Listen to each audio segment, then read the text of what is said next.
আজি আমাৰ জুবিনদাৰ যি 53তম জন্মদিন, এই জন্মদিনত আমাৰ UPPL দলৰ ফালৰ পৰা আমি আমাৰ জিলা কমিটিসকলক নিৰ্দেশ দিছিলোঁ।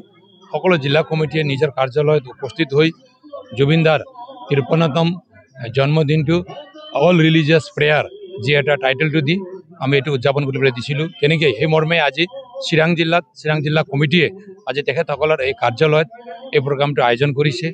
আমাৰ সকলো জিলা কৰ্মীসকল ইয়াত উপস্থিত হৈছে, বিভিন্ন ধৰ্মাৱলম্বীৰ মানুহসকল ইয়াত উপস্থিত হৈ নিজৰ যি এটা ৰিলিজিয়াছ, নিজৰ এটা ধৰ্মীয় যি এটা প্ৰাৰ্থনা, এই প্ৰাৰ্থনাটো ইয়াত তেখেতসকলে কৰিছে।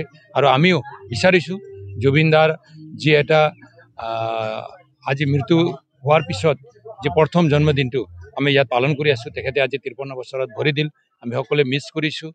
জুবিনদাই যি আমাক দি গ'ল অসমৰ কাৰণে, তেখেতক এজন শিল্পী হিচাপে আজি আমাৰ অসমে যি ধৰণে তেখেতক তেখেতৰ মৃত্যুৰ যি ধৰণে হৈ গ'ল, বা তেখেতক এটা ন্যায় বিচাৰি যি আমি জুবিন অনুৰাগীসকলে যি আমি কামনা কৰিছিলোঁ, আজিলৈকে এই ন্যায়টো পোৱা নাই। এইটো আজিৰ সময়ত ইয়াত চৰ্চাত আহিছে। গতিকে মই বিচাৰিছোঁ আজি 53তম জন্মদিনত UPPL দলৰ ফালৰ পৰা অসমৰ ৰাইজে যি বিচাৰিছে, জুবিন অনুৰাগীয়ে যি বিচাৰিছে, জুবিনৰ যি মৃত্যুৰ যি এটা ৰহস্যটো আজিলৈকে স্পষ্টকৈ ফুটি অহা নাই, বা তেখেতে ন্যায় পোৱা নাই, এই জাষ্টিছ পোৱা নাই। গতিকে এই জাষ্টিছ তেখেতক দিব লাগিব, আৰু আমাক জাষ্টিছ দিব লাগিব।